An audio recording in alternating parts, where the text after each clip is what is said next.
Nadreen, क्या real estate से वाकई ऐसा पैसा कमाया जा सकता है जिसमें नुकसान का ख़तरा कम और प्रॉफिट की पॉसिबिलिटीज़ ज़्यादा है?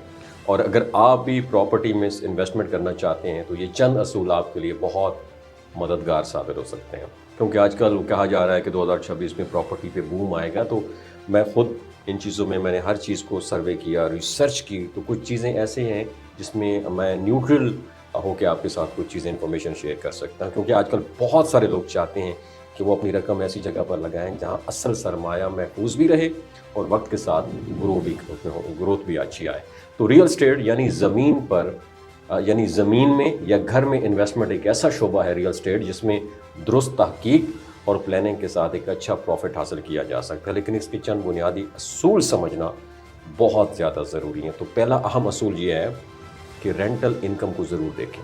अगर आप कोई प्रॉपर्टी ख़रीद रहे हैं तो ये ज़रूर कैलकुलेशन करें कि इससे हर माह कितना किराया हासिल हो सकता है। एक आम असूल ये समझा जाता है कि आप जितनी रकम आप लगाएं, अब ज़रा ध्यान से, जितनी रकम आप लगाएं उसका तकरीबन 1% माहाना रेंटल इनकम आपको मिले तो ये मैं ये समझता हूँ एक बहुत ही मुनासिब इन्वेस्टमेंट समझी जाती है। मसलन अगर आपने 10 लाख की प्रॉपर्टी ली है तो कम से कम 10,000 माहाना किराया आना चाहिए, और इसी तरह मुनासिब माहाना आमदन जो है वो बनती रहती है और प्रॉपर्टी ख़ुद अपने अखराजात भी निकाल सकती है। तो मेरे मुताबिक रेंटल इनकम कितनी है? 1%। दूसरा अहम असूल, प्रॉपर्टी की कीमत में इजाफा देखें। सिर्फ किराया काफ़ी नहीं होता, और ये भी देखना ज़रूरी है कि जिस जगह आप प्रॉपर्टी परचेज कर रहे हैं वहाँ वक्त के साथ कीमत बढ़ने के इम्कानात हैं या नहीं हैं। अगर किसी इलाके में डेवलपमेंट के काम हो रहे हैं, नए सड़कें, स्कूल या हॉस्पिटल बन रहे हैं, तो अमूमन वहाँ प्रॉपर्टी कीमत बढ़ने के इम्कानात ज़्यादा होते हैं। तीसरा असूल, जगह का इंतखाब सोच समझ कर करें।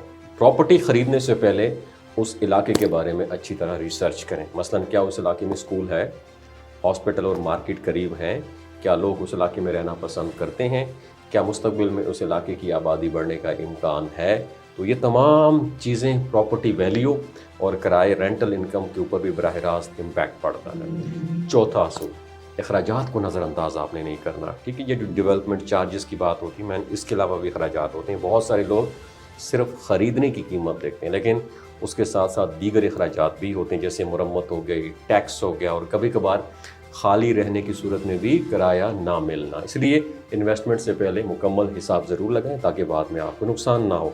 उसके साथ पाँचवा असूल है, खुदारा जल्दबाजी न करें। रियल स्टेट में कामयाबी जल्द फैसलों से नहीं होती है, बल्कि दुरुस्त तहकीकात से भी हासिल होती है। अगर कोई प्रॉपर्टी बहुत सस्ती लगे तो उसकी वजह ज़रूर मालूम करें, क्योंकि बाज़ औक़ात कम कीमत के पीछे कोई मसला भी हो सकता है। और एक अहम बात याद रखें, रियल स्टेट में कामयाबी सिर्फ पैसा लगाने से नहीं बल्कि मालूमात, तहकीक और सब्र से हासिल होती है। और जो लोग हर कदम सोच समझ कर उठाते हैं और आदाद व शुमार को देख कर फैसला करते हैं, वही उस मैदान में कामयाब होते हैं। और आखिर में, अगर आप रियल स्टेट में सरमायाकारी का इरादा रखते हैं तो सबसे पहले सीखें, तहकीक करें और फिर कदम उठाएं, क्योंकि सही जगह पर लगाया गया सरमाया वक्त के साथ दौलत में बदल सकता है, जबकि गलत फैसले या जल्दबाजी में किया गया फैसला नुकसान का सबब भी बन सकता है। नीचे कमेंट सेक्शन में बताएं कि इस वक्त आपने कहाँ पे प्लॉट दिया हुआ है, किस सोसाइटी में है। नीचे कमेंट सेक्शन में अपना एक्सपीरियंस दूसरों के साथ ज़रूर शेयर कीजिए, और क्या वाकई आपकी ली गई प्रॉपर्टी इन सारे जो मैंने आपके साथ पहलू शेयर किया को पूरा उतरती है कि नहीं उतरती।